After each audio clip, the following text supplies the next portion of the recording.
दोस्तों, जैसा कि सबको पता है 22 जनवरी को होने जा रहा है एक ऐतिहासिक कार्यक्रम।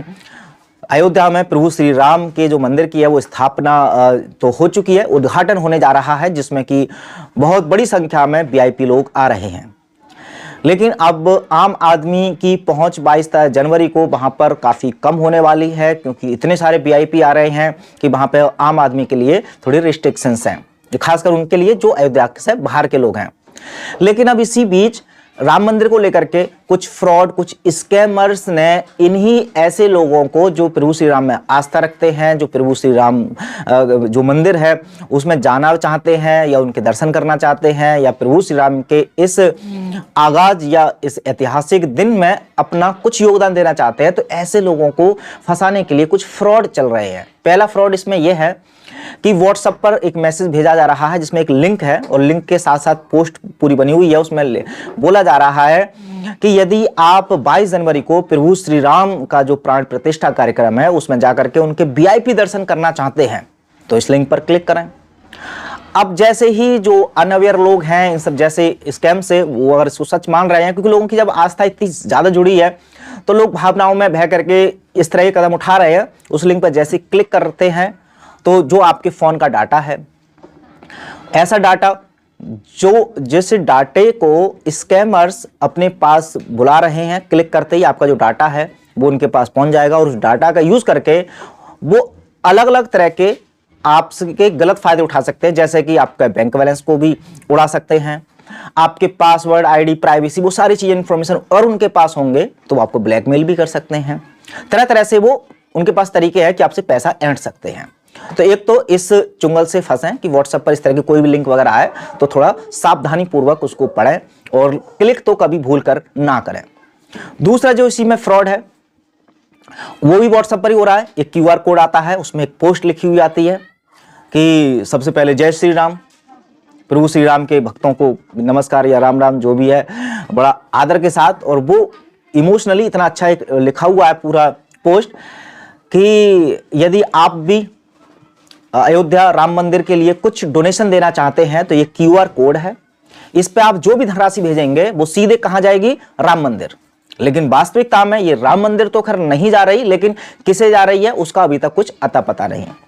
तो ऐसे में जो भोले भाले भक्त हैं, जो अपनी श्रद्धा को बरकरार रखते हुए प्रभु श्री राम के मंदिर में अपना योगदान देना चाहते हैं, तो उनका जो योगदान है वो फ्रॉड या स्कैमर्स के पास जा रहा है। तो इस तरह के किसी क्यूआर कोड या इस तरह की पोस्ट जो वायरल पोस्ट है उन पर भी कुछ भी दान देने से पहले एक बार सोच समझ करके कदम उठाएं।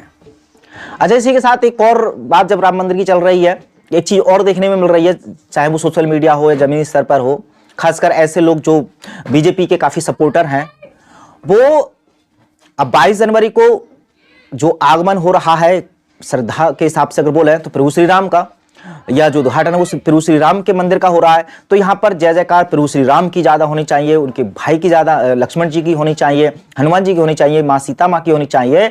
लेकिन ताज्जुब ये हो रहा है कि हर तरफ प्रभु श्री राम से भी ज़्यादा जो जय जयकार है वो मोदी जी की और योगी जी की हो रही है। लोगों का मानना है कि भी जो प्रभु श्री राम को है वो मोदी जी लाए हैं, योगी जी लाए हैं।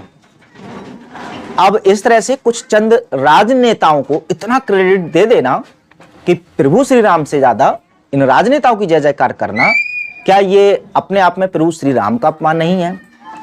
कि प्रभु श्री राम भगवान को कोई इंसान लेकर के आए और उस इंसान की जय जयकार करना, इसका मतलब वो इंसान तो भगवान श्री राम से भी बड़ा हो गया।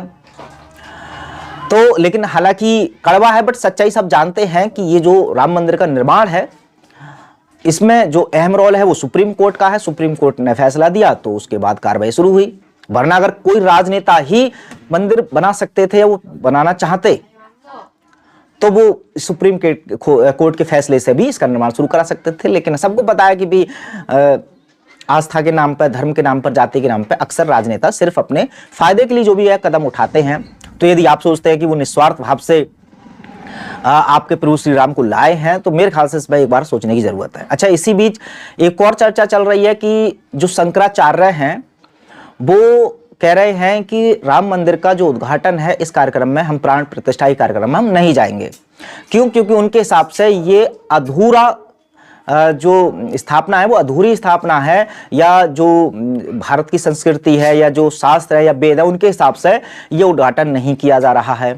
तो उनकी भी एक अलग नाराजगी है। हालांकि इस पर बहुत सारे मीम भी बन रहे हैं कि अमित शाह जी कह रहे हैं अरे भाई शंकराचार्य ने तो मना कर दिया, कोई भी शंकराचार्य नहीं आ रहा है चारों में से। तो मोदी जी कह रहे हैं कि भाई टेंशन मत लो, भी मैं अकेला ही काफ़ी हूँ।